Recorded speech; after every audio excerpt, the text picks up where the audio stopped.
Now, we humans, it seems, have an insatiable appetite for the unknown. Our 20th century was spent going boldly where no one had gone before, unlocking the secrets of outer space. But our love affair with space took our focus away a bit from a mystery closer to home, our oceans. Well, today we know more about the moon's surface than we do about our sea floor. Now, that is a fact my next guest, Fabien Cousteau, the grandson of Jacques Cousteau, is hoping to change. Fabien is currently in an underwater laboratory deep beneath the Florida Straits, and he's hoping to stay there for a total of 31 days. I'm very happy to say we can now join Fabien on board Aquarius, the world's only underwater marine laboratory, and speak to him now. Fabien, thanks very much indeed for joining us. Great picture too. What are you up to? Well, good morning. Welcome to the bottom of the sea.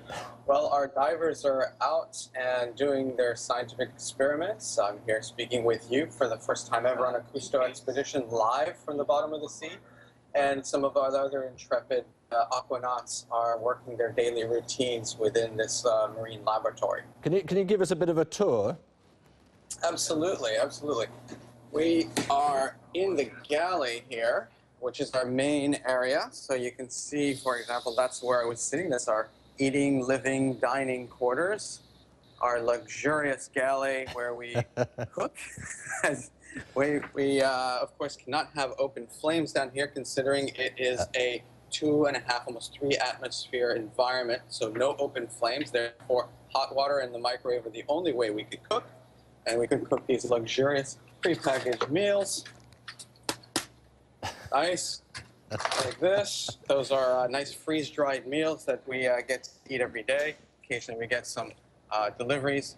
This is our sleeping quarters. So if you've ever been in the Navy, you're familiar with this kind of environment. Nice and tidy, and of course, nice and tight. And we're making sure that our doxa watches are not getting stolen here. And down below this way, I'm doing the 5-cent tour, of course. Our folks here, this is Ryan, this is Kip. Morning. They're all working on some of the shots we did this morning. This is Mark, who's making sure that the divers are doing okay. We've got the science lab right here. I tell you what, Fabien, you've got the lot, haven't you? And you certainly know how to treat yourself down there, quite clearly. Let me ask you a serious question as well, though. I guess one of the challenges for your sort of work is to explore, to make new discoveries without, however, disturbing the habitat that you're staring into. How do you do that? Right. That's right. It's very difficult, actually. Living with the fish in order to film the fish is not always easy to keep that environment pristine, so we have to make sure that we do so. You know, it's part of the message, basically, for Mission 31. And I'm going to put you right here on the counter again, because that's actually the most comfortable place around. The reality is that over the last few decades, we've done quite a number on the oceans. But the point, I guess, is, for Mission 31 anyway, is to be able to connect people with the ocean world, why it's so important, why it's so magical. We've explored less than 5% of it. And now we're able to communicate these things for the first time underwater with devices like this Nokia Lumia device, where we take happy snappies out there, bring them back to the habitat, and beam them up into social media so that people can check it out. Well, I tell you, why it's so important. Yeah, the communication is just fantastic. We've got a brilliant picture of you. It's wonderful. Well, we'll take it today. That's fine. But just give us an idea. You've got this number of 31 days. What's the magic 31 about? Well, the 31 days is symbolic. It's 1 day longer than my grandfather did on Conshelf Two with his team. He was one of the first to build underwater habitats. That particular one was monumental because it was a whole underwater village in 1963.